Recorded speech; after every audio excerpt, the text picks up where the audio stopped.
Hello সবাইকে, তোমরা সবাই কেমন আছো? তো আজকে আমি চলে এসেছি জামাই ষষ্ঠী স্পেশাল একটা ডিআইওয়াই নিয়ে। এটা জামাই ষষ্ঠী স্পেশাল ব্লগ প্লাস আমার ডিআইওয়াই ওয়ার্ক।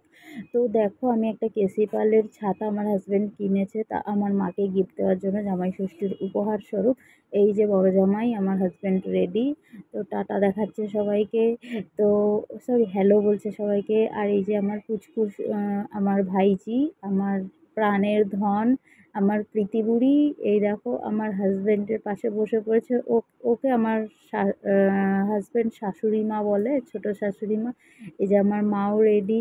তো সবাই মিলে জামাই ষষ্ঠীর অনুষ্ঠান সেলিব্রেট করছে, আর আমার বাবা এখানে বসে বসে দেখছে, আশীর্বাদ দিচ্ছে আমাদেরকে।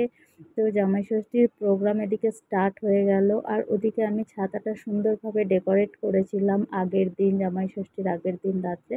তো এটা আমার বোনের হাজব্যান্ড। তো দুই জামাইকে নিয়ে মা জামাই ষষ্ঠী সেলিব্রেট করছে। তো তোমরা সবাই কেমন ষষ্ঠী সেলিব্রেট করলে আমাকে একটু জানিও। আর আমার এই ডিআইওয়াই ওয়ার্কটা কেমন হয়েছে, আমার মাকে দেওয়া উপহারটা। তো দেখো আমার মাও কতটা খুশি হয়েছে। আমার বোনের হাজব্যান্ড আমার মাকে খুব সুন্দর একটা শাড়ি, সায়া, ব্লাউজ এগুলো গিফট করেছে। কিন্তু মায়ের যেহেতু একটা ছাতার খুব দরকার ছিল, তো সেই জন্য আমার হাজব্যান্ড ওই ছাতাটা গিফট করেছে। তো সেই ছাতাটা আমি এমনি না দিয়ে, ছাতাটা আমি একটু ডেকোরেট করে নিজের মতন করে করলাম। তো তোমরা সবাই দেখে বলো আমার এই ছাতাটার ডেকোরেশনটা কেমন হয়েছে। তো এরকম ভালো ভালো আরও যদি ভিডিও পেতে চাও, তোমরা আমার ভিডিওগুলোকে লাইক করো, শেয়ার করো, কমেন্ট করো। এইবার দেখো সেই সুন্দর মুহূর্তটা, যেটা আমার কাছেই সুন্দর, আর কার কাছে কেমন জানি না।